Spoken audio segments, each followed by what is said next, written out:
Hello everyone. Before we start, don't forget to like and subscribe to the channel and drop a comment with where you eyes from and what time you watching. That way, YouTube will keep showing you more stories like this one.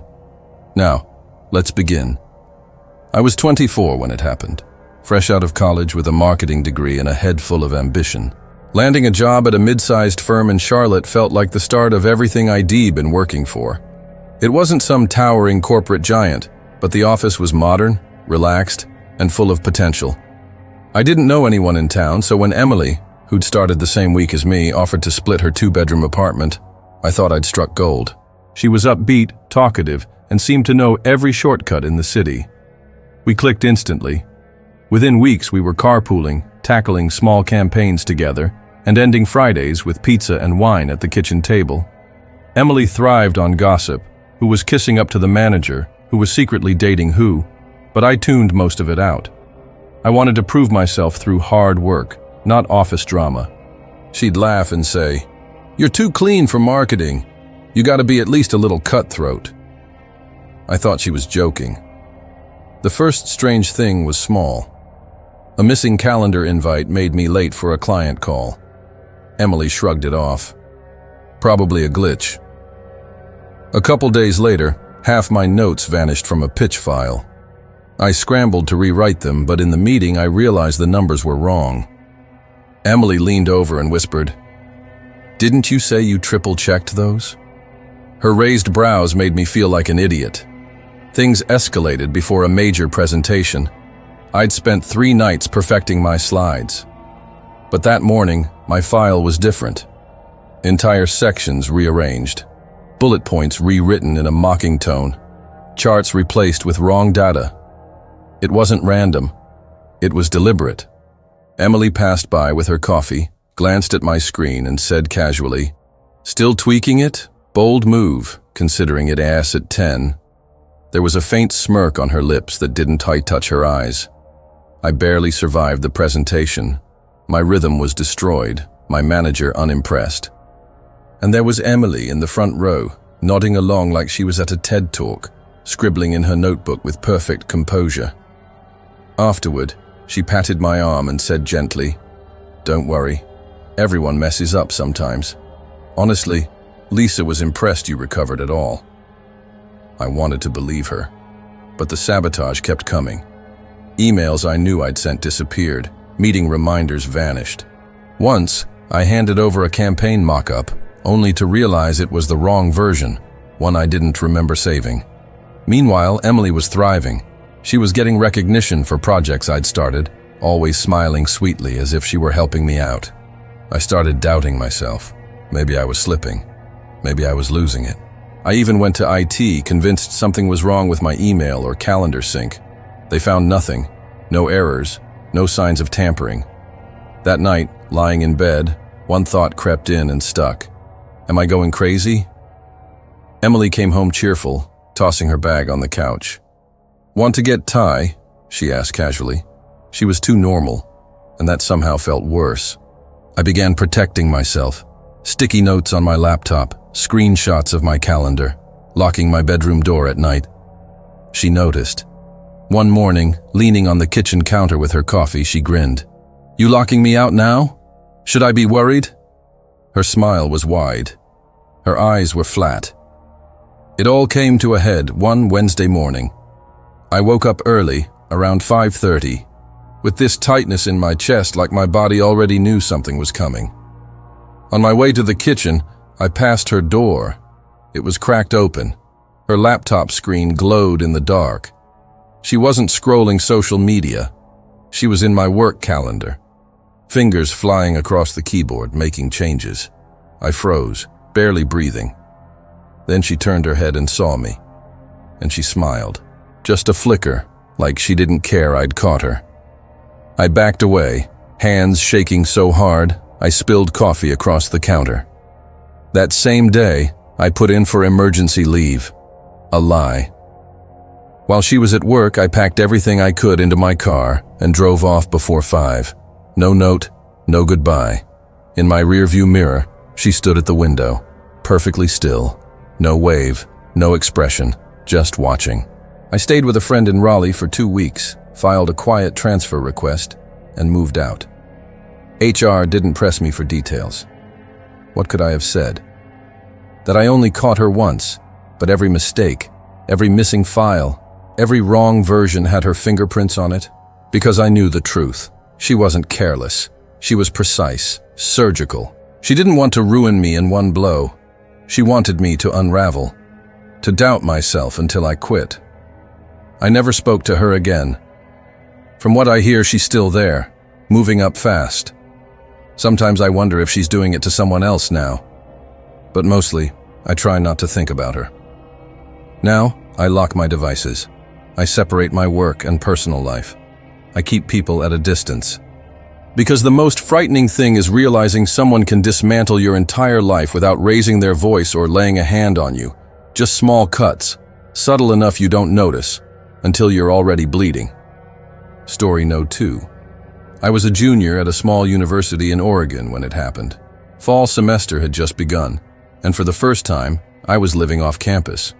Between a part-time job at the library and a full class load, I couldn't afford to be picky about housing.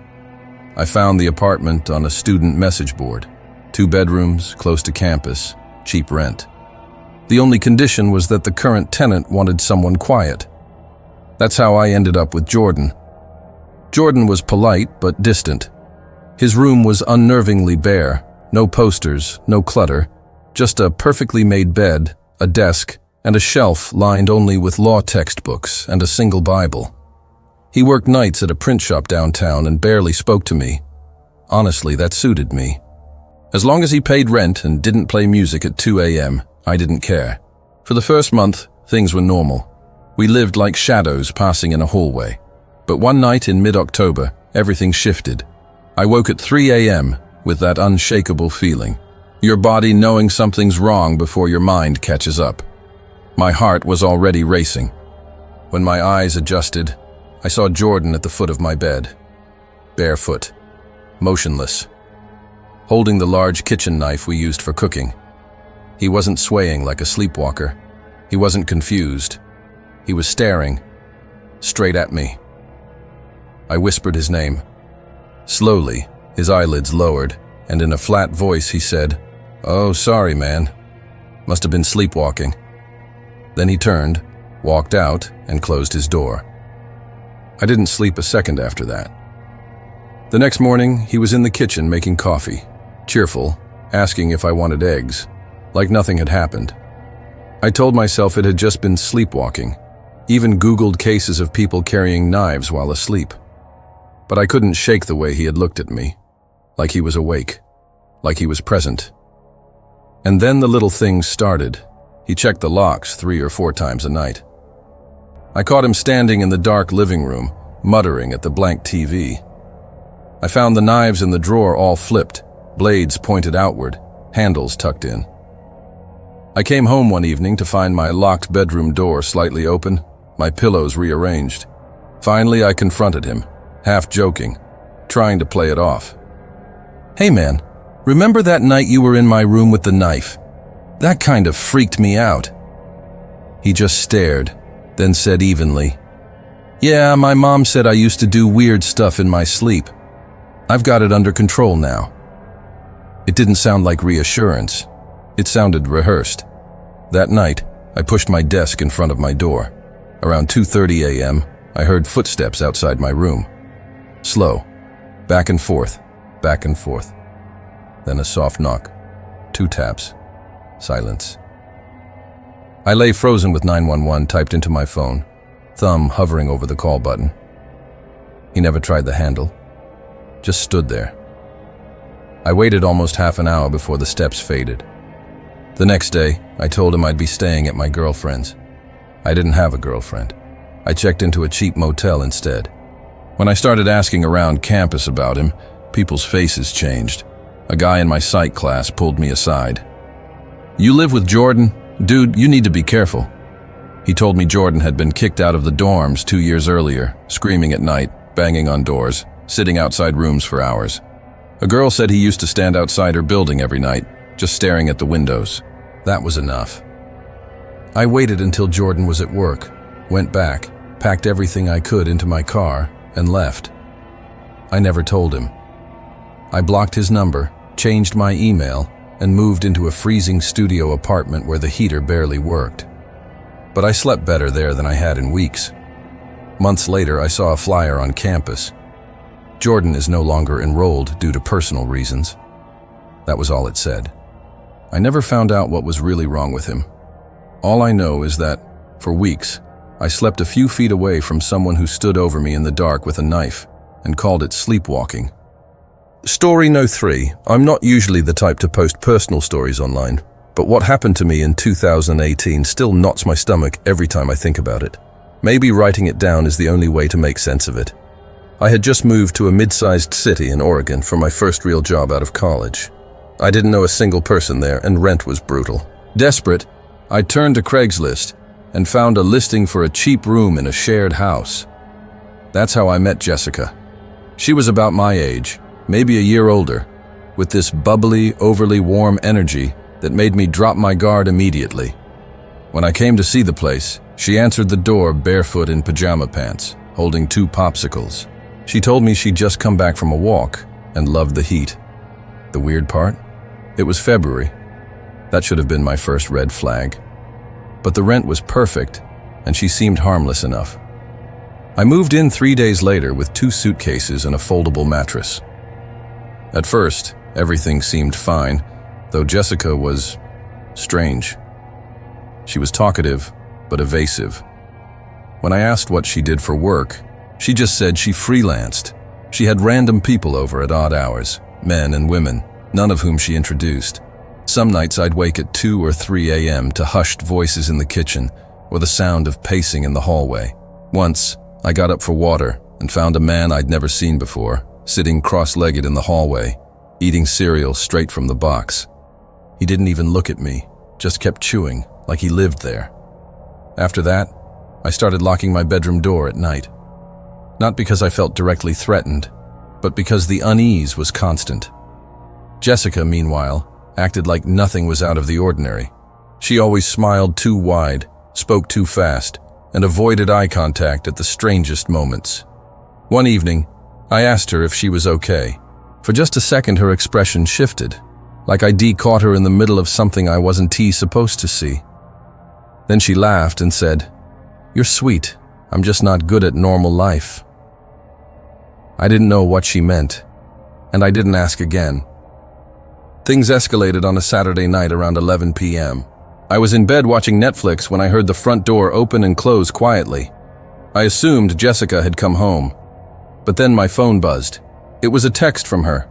"Hey, can you come get me? I'm at the Speedway gas station on 12th. Please, I'm in trouble." No punctuation, except for a single period at the end. Something about it felt off. Not urgent, not scared, almost rehearsed. I froze with my keys in hand. Why would she text me instead of calling? Why not the police, or literally anyone else? That's when I noticed my bedroom window cracked open a few inches. I never leave it open. Panic shot through me. I slammed it shut, locked it, killed the lights, and sat there in the dark, clutching my phone. Minutes dragged. 10, 15. I was about to text her back when I heard it. Slow, deliberate creaks on the floorboards just outside my bedroom door. Someone was inside. I held my breath, straining to hear past the pounding in my ears. The footsteps stopped right outside. Whoever it was stood there, silent, for what felt like forever. Then, slowly, the sound retreated down the hall. The front door opened again, this time with a sharp creak, and slammed shut with a heavy thud. I didn't move. 5 minutes. 10. Finally, I unlocked my door and peeked into the hallway. Nothing seemed touched, except my coat was gone from the hook by the door, and my sneakers were missing. A cold wave rolled through me. I double-locked the doors and sat on the couch the rest of the night with a kitchen knife clutched in my hand, waiting for daylight. At dawn, I drove to the Speedway gas station she'd mentioned, parked across the street, waited. No Jessica. I texted her, "Are you okay?" No reply. When I got home around 8 a.m., she was in the kitchen, wearing my coat, pouring cereal like nothing had happened. "What happened last night?" I asked. She blinked at me. What do you mean? Something in her tone made my skin crawl, like she was studying me, deciding how to respond. I didn't answer. I just went to my room and started throwing things into a bag.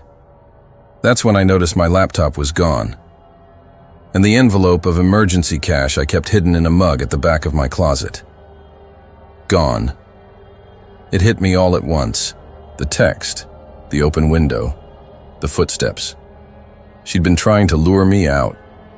Someone had been in the apartment while I sat there in the dark, and that smile she gave me in the kitchen, it wasn't friendly.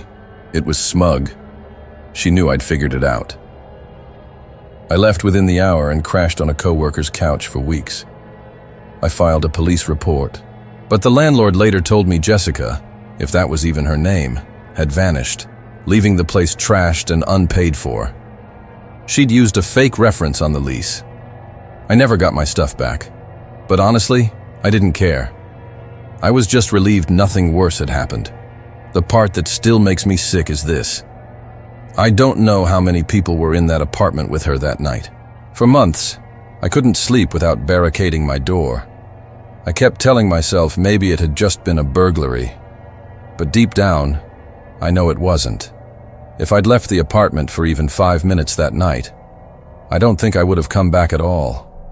So yeah, be careful with Craigslist and trust your gut, even when the red flags come barefoot in pajama pants holding a popsicle. Story No. 4. I was 19 when it happened, right at the start of my sophomore year at a college in upstate New York. I'd just moved into a small off-campus apartment with a guy named Kyle. We'd been matched through a roommate finder app. Nothing shady, just two broke students splitting rent. At first, Kyle seemed normal, quiet, polite, clean. We got along fine. The only odd thing was his habit of rearranging furniture. Every few days, the desk would be against a new wall, the rug shifted, sometimes even my bed angled differently. I figured it was just his way of coping with stress. Strange, but harmless. Then, barely 2 weeks later, Kyle was gone. I came home one afternoon and his entire side of the room was stripped bare. No warning, no note, just his key on the kitchen counter. I called and texted, but he never answered. Eventually, I told myself he must have transferred or dropped out. Life moved on. 5 months passed. By then I had a new roommate who was rarely around, so most nights I had the place to myself. And it was fine. Quiet. Until one night in December. It was bitter cold. The kind of night where even falling snow seemed muffled. I went to bed around 1 a.m., headphones in, white noise drowning out the wind. Sometime in the night, I woke with that heavy, primal feeling that someone was in the room. I slid my headphones off. Silence.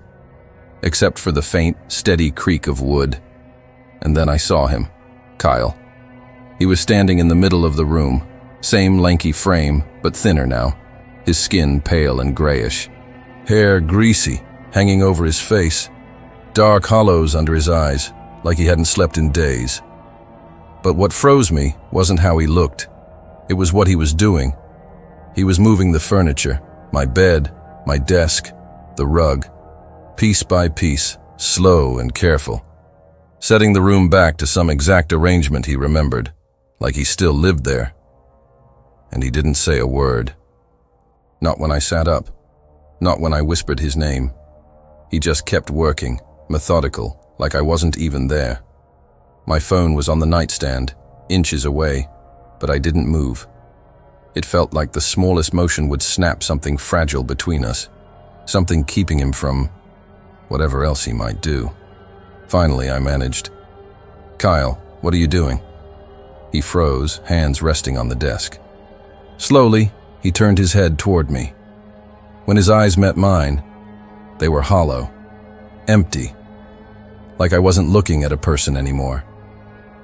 Then he smiled softly, almost cheerful, and said in this calm, unnerving voice, "Just fixing it. You moved everything." The way he said it made me feel like the intruder, like I was the one who had broken some unspoken rule. I tried to stay calm. "Kyle, this isn't your room anymore. You left months ago. I have a new roommate now. You can't just come in here."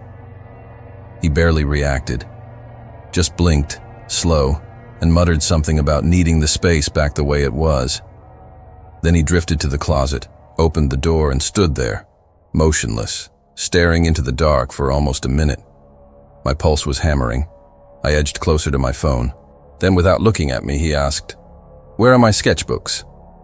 I told him I didn't have them, that he must have taken them when he left. No response. He just crossed the room, sat in the corner, and hugged his knees like a child. That was when I decided to move. Not out of the room, out of the apartment. I slid out of bed, phone in hand, and stepped into the hall. My hands shook so badly it took me 2 tries to dial campus security. While I waited, I pressed my ear to the door. No footsteps. Just a low, uneven humming, off-key, tuneless, and somehow worse than silence. When security finally arrived, we opened the door together. Kyle wasn't in the corner anymore. He was in my bed. Lying under the covers, eyes wide open, staring at the ceiling. The humming still coming from his lips, softer now, like it was just for him. He didn't resist when they pulled back the blanket. Didn't speak when they asked his name. Just stared upward, humming. Later, one of the officers told me they found something under my pillow. A folded piece of paper. A rough pencil sketch of the old room layout, exactly the way he'd been rearranging everything. Across it, scrawled over and over in cramped handwriting, were the words, "This is where I belong." I never spent another night in that apartment. I crashed on a friend's couch until the semester ended. The university let me break the lease early. My new roommate bailed too, said the whole thing was too creepy. I couldn't blame him. Months later, I ran into an RA who had known Kyle freshman year. She told me quietly that he'd been placed in a long-term psychiatric facility upstate. Apparently, he'd left school before because of serious issues, paranoia, dissociation, maybe early schizophrenia. But no one checked in when he vanished. He just slipped away, unnoticed, until he reappeared in my room like no time had passed at all.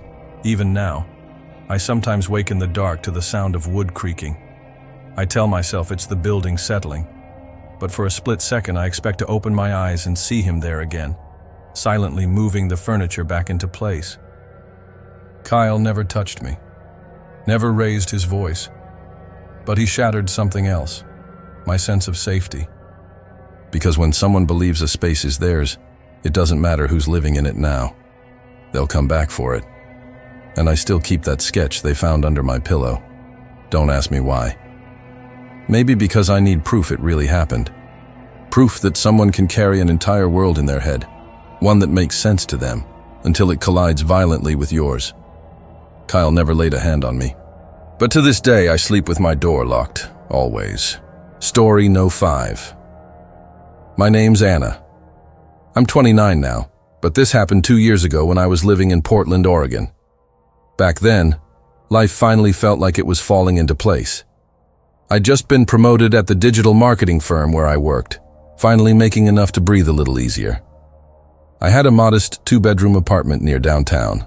Nothing fancy, but it felt like mine. Well, mine until rent started swallowing too much of my paycheck. So I posted on my company's internal board looking for a roommate. That's how I met Laura.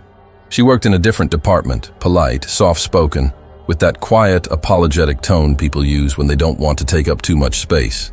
She told me she needed a place fast after a bad breakup. She looked fragile, shoulders hunched, eyes darting, like she was bracing for bad news. I felt bad and told her she could move in the very next day. At first, she was perfect. She washed her dishes, kept to herself, always smiled. But it was the kind of smile people wear to stop themselves from crying. Then the borrowing started. $80 here, $50 there, sometimes more. Always with excuses, a late paycheck, a banking glitch, an unexpected bill. She promised she'd pay me back, but she never did. What unsettled me wasn't the money, it was how casual she was about it, like she just assumed I'd say yes. I also started noticing cracks in her stories. She claimed to be working late on campaigns, but I'd see her home in the middle of the day. Once she said she was going to Seattle for a weekend training. Yet the next day, she was in our laundry room, folding clothes. When I asked, she laughed it off, saying her plans were canceled. But something in her tone made my stomach twist. Meanwhile, she came home with brand new shoes, expensive makeup, yet couldn't cover her share of the internet bill. One night, half joking, I said, "You're not secretly rich and just hustling me, right?" She gave that same strained smile and replied, "Wouldn't that be a twist?" The way she said it, soft, almost testing, made me uneasy. Then came the letter. It arrived on a Tuesday afternoon, addressed to Natalie Gray, care of our apartment. A final notice from a credit card company. I figured it was mail for a previous tenant, so I showed it to her. The change in her face was instant, tight, angry. She snatched it from my hand and snapped, "That's none of your business." Then she stormed into her room and didn't come out all night. Something was wrong. I just didn't know how wrong. A few nights later, I couldn't sleep. It was 1 a.m., and I was at the kitchen table with my laptop. Out of instinct, I typed Natalie Gray, Portland into Google. At first, nothing useful. But then, an old forum thread popped up. A warning about a woman who scammed roommates. Different cities, different names. But the descriptions matched her exactly. Dark blonde hair, soft voice, nervous laugh, always borrowing money until payday. One person mentioned a woman named Natalie who had scammed them in Denver under the name Laura Green. My blood ran cold. That was her full name. The next day, while she was out, I stepped into her room. The door was unlocked, and what I found made my heart pound. The room wasn't messy at all. It was too neat. Like a staged hotel room, not a place someone lived in. A few clothes in the closet, makeup on the dresser, a laptop centered perfectly on the desk. No photos, no personal touches. Then I opened the bottom drawer. Inside was a manila folder, plain, unmarked. My hands shook as I opened it. Inside were documents, copies of IDs, one of them reading Natalie Gray. There were pages of notes in messy handwriting, addresses, names, dates I didn't recognize. And then, the worst of it, a printed email conversation between her and someone named Jay. The line that burned into my mind read, "This one's trusting. Already got $500. I'll see how much longer I can stay." The floor seemed to fall out beneath me. This wasn't bad luck or poor budgeting. This was calculated. I was just the next name on her list. That night, I pretended nothing had happened. I made tea. I asked about her day. She smiled, soft, sweet, almost gentle, but now every word sounded like a lie. Every smile, a mask. I locked my bedroom door and shoved my dresser in front of it before bed. I barely slept. The next morning, I went to the leasing office and told them everything. What I'd found, what I suspected. That's when I learned the worst detail of all. She wasn't even on the lease. I'd sublet informally, thinking I was doing her a favor. The manager told me I had the right to demand she leave immediately, and that's exactly what I did. I taped a 48-hour notice to her door and sent her a text. No discussion, no second chances. She didn't reply. Almost a full day passed in silence. Then just before midnight, I heard the front door creak open. My pulse raced as soft footsteps approached my bedroom. A single knock. Gentle. Once. Her shadow lingered under my door. Motionless. Silent. I held my breath, every muscle tight. After what felt like forever, her shadow shifted. The footsteps retreated. By morning, she was gone. Her room was stripped bare, just a mattress left behind. The folder, the laptop, everything had vanished. No note, no goodbye, nothing but silence. For weeks, I jumped at every sound. I changed the locks, filed a police report, warned my coworkers. I even posted on that same forum, hoping someone else might dodge the trap I'd walked into. But the question still haunts me. What if I hadn't found those documents? Would she have drained my account, stolen my identity, hurt me? I'll never know. It's been 2 years, and I still vet every roommate like I'm running FBI clearance. Background checks, references, the works. Because now I know, caution isn't paranoia, it's survival. I'll never truly know who Laura was, or how many lives she infiltrated before mine. But I do know this. She took something from me that I'll never get back. My peace of mind. And some nights, when I wake to the sound of footsteps in the hallway, I can't help but wonder, did she ever really leave? Story No. 6. The house itself was nothing special. Creaky wooden floors, Wi-Fi that barely worked, and a narrow hallway that felt tacked on as an afterthought. Still, compared to our old dorms, it felt like a palace.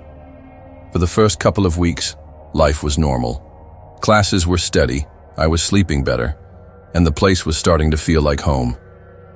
Then little things began to nag at me. The first time I came back from class to find the back door cracked open. I told myself I must have forgotten to close it. A few days later, the bathroom light was on, even though I hadn't touched it. Soon, it was chairs pulled out slightly, closet doors left ajar, even my hoodie knocked off its hook by the front door. I brought it up once while Ben was leaning against the counter, scrolling on his phone. "Hey, have you noticed the back door being open? Or stuff moved around?" He smirked without looking up. "Maybe we've got a ghost with bad hygiene." I laughed, trying not to sound paranoid. But the truth was, it bothered me, especially since Ben was never around when it happened. Then it escalated. One night, I woke up at 3:30 a.m. to the sound of slow, careful footsteps in the hallway. My bedroom door was shut, and I lay frozen, holding my breath. The sound stopped after a few seconds. In the morning, I asked Ben if he'd been up. "I wasn't even here," he said. "I stayed at Dana's." That same week, I found my bedroom window cracked open. The screen pushed outward like someone had tried to climb in. That's when fear really set in. I bought a cheap indoor security camera online and set it up in the living room, angled toward the hallway and front door. I didn't tell Ben. I honestly thought maybe a neighbor or a former tenant was sneaking in. The first few nights, the footage was boring. Just normal movement. Me, Ben, the lights. But then one morning I saw something that froze me cold. 2:14 a.m. A figure in the hallway, tall, wearing a hoodie, standing completely still outside my bedroom door. Not moving, just watching. I replayed it over and over, trying to convince myself it was Ben. But why would he stand there like that? And why wouldn't he knock or say anything? That night, I asked him, "Were you in the hallway last night? Around 2?" He looked startled, then laughed nervously.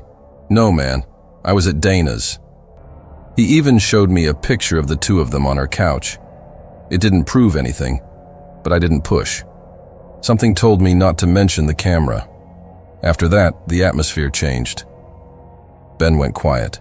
He used to hum, stomp around, leave the TV blaring. Now he moved silently, almost deliberately, and I couldn't shake the feeling he was watching me. More little things shifted. My shampoo replaced, my toothbrush angled differently, pages dog-eared in my textbook that I hadn't read yet. Then came the breaking point. One Saturday night, I left around 7 to grab dinner. I locked every door and window. When I came back at 9, the front door was wide open. My bedroom light was on. I remembered the camera. With shaking hands, I pulled up the feed, and there he was, Ben, walking calmly around the living room, heading straight into my bedroom, minutes later, stepping back out in a hoodie. He crouched in the hallway outside my door, just like the figure from before. Then he walked to the front door and left it wide open, like he wanted me to think someone else had broken in. It had been him all along. That night, I jammed a chair under my doorknob and sat awake until sunrise. By morning, I packed a bag, left for a friend's place, and texted Ben one line. "I know what you've been doing. I'll be out by the end of the week." He never replied. A few days later, I returned for the rest of my stuff. Dana showed up with a spare key. She blinked in surprise. "I thought you already moved out," she said. That's when it clicked. He'd been trying to scare me into leaving so she could move in. I never confronted him again. I just left, found a tiny studio closer to campus. Deadbolt, no roommates. I'm fine now, mostly. But I still think about those weeks, the fear, the confusion, the footsteps in the night. And what chills me the most isn't the camera footage or the games he played. It's how close I came to believing I was losing my mind, when all along it was just someone I trusted, standing right outside my door. Story No. 7. My name's Megan, and this happened 2 years ago, right after I moved to Portland for a new job. I was 26, fresh out of a long-term relationship, desperate to rebuild some stability in my life. Landing a role at a mid-sized marketing agency felt like a reset, new city, new apartment, new start. When a coworker, Natalie, mentioned she needed a roommate, I jumped at the chance. She was quiet, polite, almost withdrawn. No chaos, no parties, no drama. That was all I wanted. At first, she was the perfect roommate. Paid rent on time, never brought strangers over, barely spoke at work. At home, we exchanged small talk about the weather, her cat, or TV shows. She kept to herself, and I liked it. Then small things began to shift. My old red hoodie went missing for days, only to turn up folded neatly in the back of my closet, on top of a box I hadn't touched since moving in. I convinced myself I'd misplaced it. But then it happened again.